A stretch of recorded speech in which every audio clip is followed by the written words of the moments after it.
Take a deep breath and tell me what's happened. I cannot. I physically punished my Okay. daughter and she died.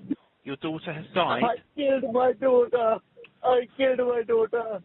How have you killed your daughter? I beat her up. It wasn't my intention to kill her, but I beat her up too much. Sara Sharif was born on the 11th of January 2013 in Slough, Berkshire. Those who met her remember a little girl who sparkled. She was bubbly, sassy, talkative, and a chatterbox who dreamed of singing on stage, of auditioning for the X Factor, of covering the world in her favorite color, pink. She was loved by friends, drawn to music, and full of life and light. This is the story of how that light was slowly dimmed and how on the 10th of August 2023 it was extinguished in the most unimaginable way. Sara was the daughter of Sara Sharif, who had moved to the UK from Pakistan in 2001, and Olga Domin, a vulnerable young woman. Their relationship was chaotic and marked by violence. Olga later told authorities that Irfan had tightened a belt around her neck, locked her in rooms, threatened her life, and even attempted to set her on fire by pouring oil on her. A history of domestic abuse surrounded the family long before Sara was born. When she came into the world in 2013, authorities immediately placed her on a child protection plan due to concerns for her safety.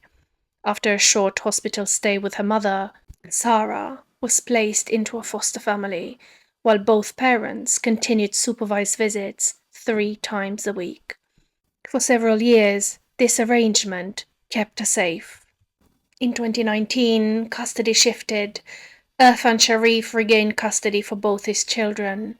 They moved into a house where Sara lived with her father Irfan, his new partner Beinash Batul, their children, and Irfan's brother Faisal Malik. This was the beginning of a long campaign of cruelty. Sara's childhood under Irfan and Beinash became one of instability and escalating violence. Neighbors later recounted seeing Sara forced into doing heavy domestic chores, treated like a servant, and hearing regular shouting, crying and screaming from the home. Beinash was overheard verbally abusing the child. Sara endured unimaginable torment, beatings, restraints, punishment, exercises throughout the night. Evidence later revealed that Irfan beat Sara with a cricket bat and a metal pole. She was branded with a hot iron on her bottom. She was regularly tied with tape, sometimes with her head covered. She suffered repeated injuries, bruises, broken bones, bite marks, burns. And these were over months, not days. In one text message to her sister, Beinash wrote, "He beat her up like crazy. Her oxygen level dropped really low. She's breathing really, really heavy." At school, teachers grew alarmed at the bruises they saw on Sara's body. Soon after, Sara began wearing a hijab every day. This is believed to have been used to cover her injuries. When the school raised concerns with social services, Irfan reacted by withdrawing Sara from school entirely in April 2023. He claimed he was going to homeschool her. From that moment on, Sara's world became the walls of her home and the people who would ultimately take her life. 2 days before her death, neighbors heard a girl screaming in pain. Sara, once so lively, had become quiet and withdrawn, a shadow of herself. On the 9th of August 2023, Beinash called Irfan to say something was wrong with Sara. She was weak, struggling to stay awake, breathing heavily. Instead of seeking medical care, Irfan beat her again with a metal pole, accusing her of faking it. By the next morning, Sara was dead. On the 10th of August 2023, Surrey police received a chilling call. A man calm and detached, saying, "I have killed my daughter." When asked how, he answered flatly, I have beaten her up too much. He added he didn't mean to kill her, as if intent softened brutality. Police entered the family home. At the top of the stairs, in a seemingly ordinary bedroom, they found 10-year-old Sara Sharif tucked into her bed, lifeless. Beside her was a written confession from her father. A post-mortem examination revealed the true extent of what she had endured. Multiple healed and fresh fractures, burns, human bite marks, bruising across her entire body, signs of prolonged neglect, and a fatal, traumatic head injury. Experts concluded that her injuries were inflicted over an extended period of time, the result of a sustained campaign of abuse. While her small body lay in bed, on the very same day, Baynash was calmly recorded phoning a travel agency. She booked flights to Pakistan.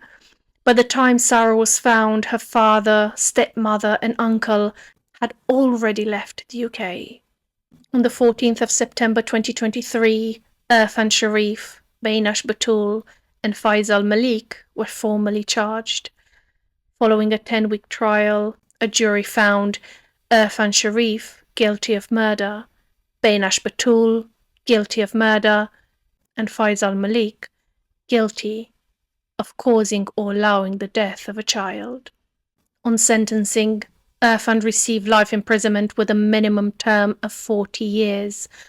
Baynash received life imprisonment with a minimum term of 33 years, and Faisal Malik received 16 years. A measure of justice, but one that can never undo what was lost. Sara Sharif was more than the horrific way she died.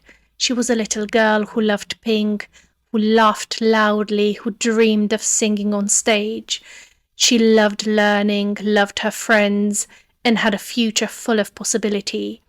One cruelly stolen. Her name now stands not just a reminder of tragedy, but as a call to protect every child who cannot protect themselves. A call to listen, to look closer, to never ignore a child's suffering. Sara should have grown into a teenager who rolled her eyes at jokes, a young woman chasing dreams, an adult with stories to tell. Instead, the world must speak her name for her. Sara's injuries were far too distressing to tell in full, but I hope I did. Thank you so much for listening to today's story, and until next time, stay safe.